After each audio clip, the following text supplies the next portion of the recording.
Erwan Manteour, qui êtes-vous? Je m'appelle Erwan Manteour, je suis un ancien coureur cycliste professionnel. J'ai une entreprise qui s'appelle fitnex.com que j'ai fondée en 2010.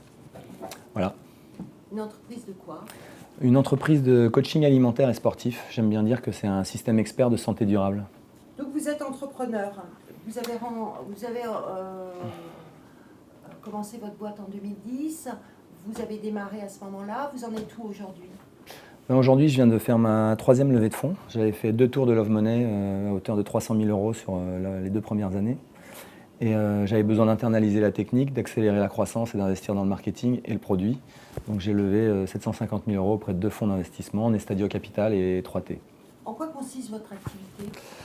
Mon activité, c'est faire du coaching alimentaire et sportif, c'est-à-dire que les gens viennent chez moi pour se remettre en forme, pour perdre du poids ou gagner de la masse musculaire. Mais globalement, c'est vraiment tourné vers le bien-être. On est un système expert de santé durable. On a élaboré avec un comité scientifique un algorithme qui nous permet de prendre les gens en charge sur mesure.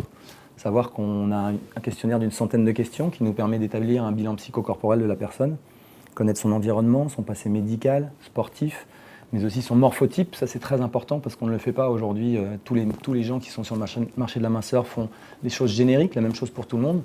Nous, on fait du sur-mesure. Alors quand je vous dis le morphotype, vous allez me comprendre, on a tous dans notre environnement quelqu'un qui est maigre et qui mange ce qu'il veut, et à l'inverse, quelqu'un qui regarde un frigo et qui grossit.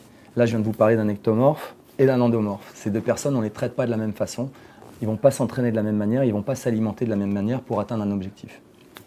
Alors, vous disiez avoir fait 3 levées de fonds. C'est difficile de se développer quand on est une entreprise en France? C'est toujours difficile de trouver de l'argent d'abord. Faut avoir une bonne idée. Une fois qu'on a la bonne idée, il faut aller convaincre les gens de vous aider. Donc les 2 premiers tours de Love Money, c'est des gens que je connaissais, des gens dont je m'étais occupé, que j'avais coaché, parce que j'étais coach sportif au départ. Donc eux, ils me faisaient confiance. Ensuite, quand on veut passer la vitesse supérieure, c'est compliqué. Moi, quand j'ai voulu monter mon site, j'ai été voir les agences qui existent en France. Ça coûtait aux alentours d'1 million d'euros. Je n'avais pas cet argent. J'ai levé Friends and Family à peu près 300 000 € que j'ai mis dans le produit. J'ai été voir une agence en Chine qui m'a développé tout le produit, toute la technique. Je l'ai externalisé. Comme j'avais ma technique en Chine, j'ai jamais pu recevoir d'aide en France. Alors que l'idée, c'était de pouvoir accélérer ma croissance pour pouvoir internaliser la technique et créer de l'emploi en France. Vous parlez d'emploi, vous êtes combien à travailler dans votre entreprise? Maintenant, on est 6. Et à la fin de l'année, on sera 10. Alors, vous disiez que vous êtes coach. Les J'étais. patrons ont besoin? Vous étiez coach. Ouais. Les patrons, vous en avez coaché? Ont-ils besoin d'être coachés? Oui, bien sûr. Faut-il être en forme pour réussir en France? En France ou ailleurs? Alors, je pense que pour réussir en France ou ailleurs, il faut être en forme, il faut avoir de l'énergie, puis surtout, il faut savoir s'économiser. On a la solitude du coureur de fond quand on est entrepreneur. Moi, si j'avais su que c'était si difficile, je ne suis pas convaincu aujourd'hui que j'aurais tenté l'aventure. Maintenant, je ne peux pas repartir en arrière et je suis très heureux de faire ce que je fais. Mais c'est très dur. Donc, cette solitude, elle peut se traduire par des difficultés physiques. On a du mal à bien s'alimenter, à être rigoureux, à s'imposer une discipline de vie, à intégrer le sport dans son modus vivendi. Or, c'est ces choses qui nous permettent de tenir. Les entrepreneurs, ils ont peu de temps, donc il faut leur donner du temps, il faut qu'ils s'octroient du temps, et ça, c'est primordial.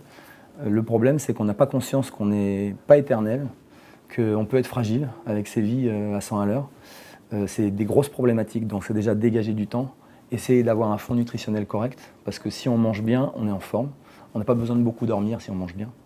Et ça, c'est primordial pour un entrepreneur aujourd'hui.